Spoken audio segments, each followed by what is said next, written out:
वैभव सूर्यवंशी सतरे आउट थिले ना अंपायर को भूल राय। इंडिया बनाम बांग्लादेश अंडर 19 विश्वकप मैच रे घटिथिबा एही घटना एबे समस्तक मध्यरे चर्चा रे। तूफानी बैटिंग करथुबा वैभव सूर्यवंशी को जेतेबेले हठात आउट दिया गला सेथिरे प्रश्न उठिला कोन एहा बेईमानी थिला। आईसीसी नियम कौन कहूची, अंपायर को राय केते ठीक, चलंतु जानिबा संपूर्ण कहानी। तो फ्रेंड्स, भारत अंडर 19 एवं बांग्लादेश अंडर 19 मध्यरे क्रिकेट वर्ल्ड कप रो एही रोमांचकर मैच पूरा बेकरे आरंभ हो जाइछि। हां बंधुगण, जेउठारे भारत एवं बांग्लादेश मध्यरे अंडर 19 वर्ल्ड कप रो सप्तम मुकाबिला यूएन स्पोर्ट्स क्लब स्टेडियम रे बुलाइयोर आरंभ हो जाइछि।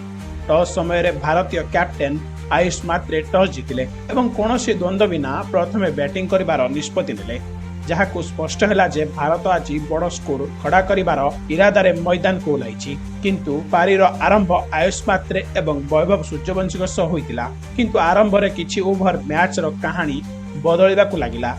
वैभव सूर्यवंशी बैटिंग आज केवल रन नुहे, प्रत्येक शॉट सह दबाव बढ़ाउछि, बॉल बाउंड्री पार होउछि, फील्डिंग रो सर्कल भांगुछि एवं बांग्लादेश रो बॉलिंग लाइन लगातार बिगाड़ुछि। एवं एही कारणरू बांग्लादेश बोलर माने वैभव सूर्यवंशी को आउट करिबार प्रयास करुथिले। जेतेबेले 26तम ओभर रे इकबाल हुसैन बोलिंग करबा को आसीथिले, सेतेबेले वैभव सूर्यवंशी 72 रन रे खेलुथिबा बेले एक पुल शॉट मारिबा को जाइथिले। तेबे एहा भलो भाबरे बॉल टी कनेक्ट हैला नहीं एवं वैभव फिल्डर को कैच दे देले।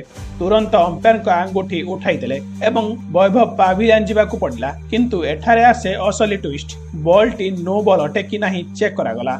एठारे दुईटी फोटो माध्यम रे आपन को देखाइबी जे वैभव सूर्यवंशी सह बेईमानी हैला कि नाही। देखंतु एठारे बांग्लादेश रो बॉलर इकबाल हुसैन देखा जाउछि, जे वैभव सूर्यवंशी को आउट करिथिले। जेतेबेले से बॉल फोपाड़ी थिले, तांकर प्रथम पाद जोंटी लाइन ऊपर पड़ुछि, सेठारे आपण देखि परिबे जे पादर किछि भाग लाइन पछरे अछि। किंतु एठारे असल कहानी, जेतेबेले तांकर पाद पूरा जमी रे पड़ुछि, बॉल एबे भी तांको हातरे अछि एवं एठारे आपण देखि परिबे जे इकबाल हुसैन को पादर कोनोसी भाग लाइन पछरे नाही। आईसीसी रो नियम कहूछि जे जदि पादर कोनोसी भाग लाइन पछरे न थाए तेबे बॉल को नो बॉल कुहाजिबो। तेणु एही फोटोरे स्पष्ट देखा जाउछि जे इकबाल हुसैन को पादर कोनोसी भाग दूर को लाइन पछरे देखा जाउछि एवं एही समय रे बॉल तांको हातरे अछि। ऑन फील्ड अंपायर आउट दे देले। परे थर्ड अंपायर पाखकु मामला गला। थर्ड अंपायर को पाखरे पहुंचिबा परे बांग्लादेश खेलाड़ी माने अंपायर सह कथबार्ता करुथिबार देखागला। बांग्लादेश टीम पूरा ग्रुप बनाई अपेक्षा कले जे वैभव सूर्यवंशी विपक्ष में कौन निष्पत्ति आसे।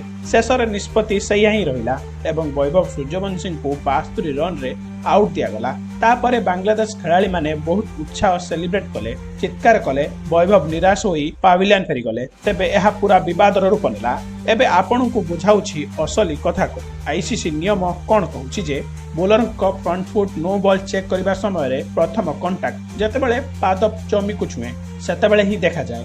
जेतेबेले इकबाल हुसैन पादर प्रथम कांटेक्ट हैला, सेठारे पादर किछि भाग लाइन पछरे थिला, किंतु परे जेतेबेले पाद पूरा जमी रे पड़िला सेतेबेले कोनोसी भाग पछरे रहिला नाही। आईसीसी रो नियम स्पष्ट कहूछि जे प्रथम कांटेक्ट समय रे पादर किछि भाग पपिंग क्रीज पछरे थिबा दरकार।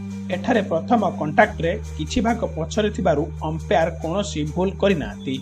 वैभव सूर्यवंशी सह कोनोसी बेईमानी हुई नाही एवं से पूरा पूरी आउट थिले। सोशल मीडिया रे बहुत विवाद हला। लोके कहिले जे पाद पूरा पड़िबा परे कोनोसी भाग पछरे नाही, किंतु नियम अनुसार प्रथम कांटेक्ट देखा जाए। तेणु एही नियम बुझी गले आपन को स्पष्ट हेबो जे वैभव सूर्यवंशी पूरा पूरी आउट थिले। इकबाल हुसैन को विकेट मिलिला एवं टीम इंडिया को झटका लागिला। आशा करूछि एही नियम आपन को भलो भाबरे बुझा गला। पुणी देखा हबो आ गुटिए नुवा अपडेट रे।